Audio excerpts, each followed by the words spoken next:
महाकुंभ में भगवान परशुराम का अनोखा शिविर बना है। भगवान परशुराम की अनूठी प्रतिमा लगाई गई है। 51 फीट ऊंची भगवान परशुराम की प्रतिमा और 65 फीट ऊंचा फरसा भी लगाया गया है। राष्ट्रीय परशुराम परिषद की तरफ से शिविर लगाया गया है। भगवान परशुराम की जिंदगी के जुड़े तथ्यों को उजागर किया गया है।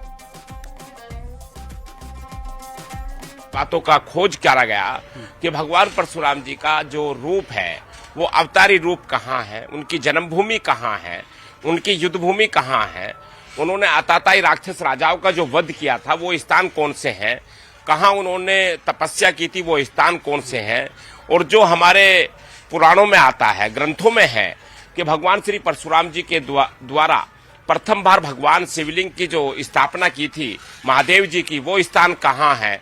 ऐसे आदि आदि स्थानों को लेकर के शोध करने के बाद ये सारी जानकारी प्राप्त हुई और जानकारी में ये तय हो गया था उसी समय, ये संकल्प था राष्ट्रीय परशुराम परिषद का कि इस दिव्य जो ये कुंभ हो रहा है प्रयागराज की धरती पर, जो 144 साल बाद इस कुंभ का आयोजन है, क्योंकि 12 कुंभ के बाद ये कुंभ आता है, तो इस प्रयागराज धरती पर इन सब चीजों का संकलन करके उसको उजागर करने का संकल्प था। तो इस बार महाकुंभ में सफाई कर्मियों के बच्चों के लिए खास व्यवस्था की गई है। अब उनके बच्चों के लिए कुंभ क्षेत्र में ही एक अस्थायी पुल बनाया गया है जो स्मार्ट क्लास से युक्त है।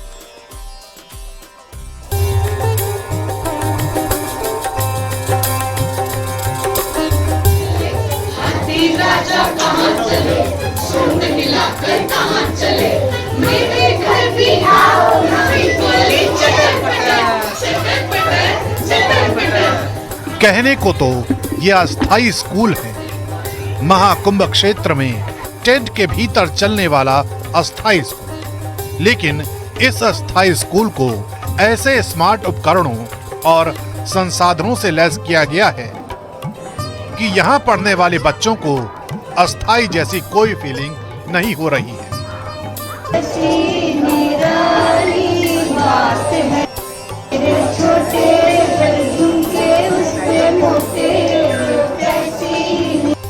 ये वो बच्चे हैं जिनके माता पिता के कंधों पर महाकुंभ के भव्य आयोजन में स्वच्छता बनाए रखने की जिम्मेदारी है। इनके माता पिता के काम की वजहों से इन बच्चों की पढ़ाई बाधित ना हो, इसके लिए योगी सरकार की खास पहल पर महाकुंभ क्षेत्र में ये स्मार्ट स्कूल में अस्थायी क्लास तैयार किए गए हैं।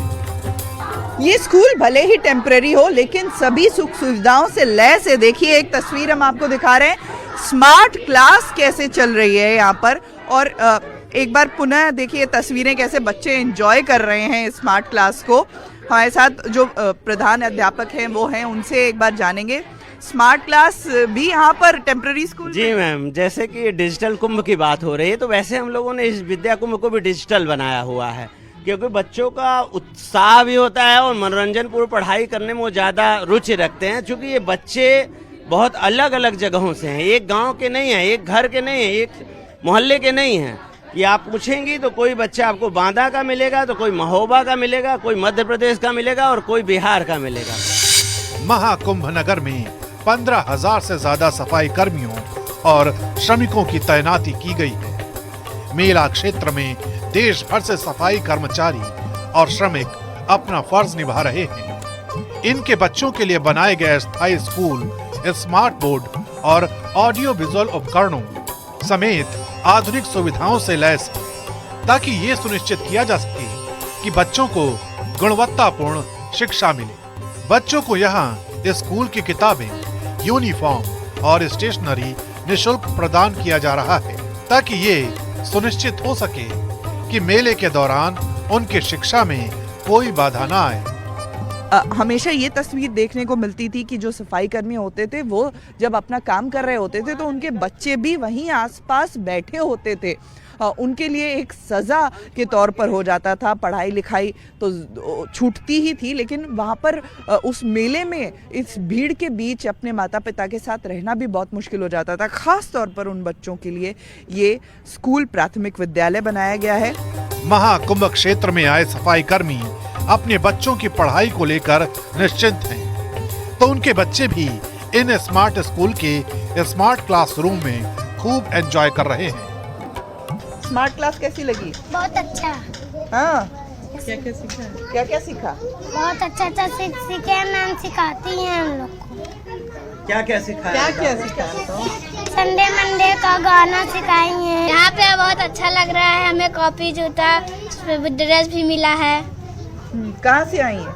ये पूरन पढ़ाई। महाकुंभ मेला क्षेत्र सिर्फ कहने को भव्य नहीं है, ये भव्य और दिव्य इसलिए भी है क्योंकि इसके आयोजन में हर किसी का ध्यान रखा गया है, चाहे वो साधु संत हो, श्रद्धालु हो या फिर यहाँ काम करने वाले सफाई कर्मी।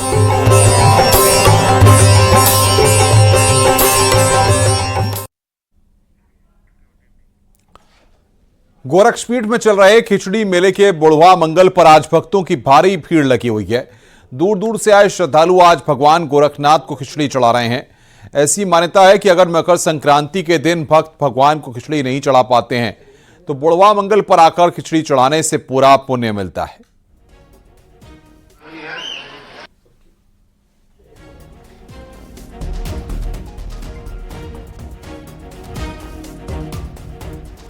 बुढ़वा मंगल के मौके पर गोरक्षनाथ मंदिर में लाखों की संख्या में श्रद्धालु खिचड़ी चढ़ा रहे हैं। भोर से ही ये श्रद्धालुओं की संख्या यहाँ पे आई और वो लाइनों में लग के भगवान गोरक्षनाथ को खिचड़ी चढ़ा रही है। ऐसी परंपरा है कि अगर मकर संक्रांति के दिन कोई भक्त खिचड़ी नहीं दान कर पाया, कोई भक्त भगवान गोरक्षनाथ को खिचड़ी नहीं चढ़ा पाया है तो वो बुढ़वा मंगल को आके खिचड़ी चढ़ाता है और उसको उतना ही पूर्ण लाभ मिलता है जितना मकर संक्रांति के दिन खिचड़ी चढ़ा।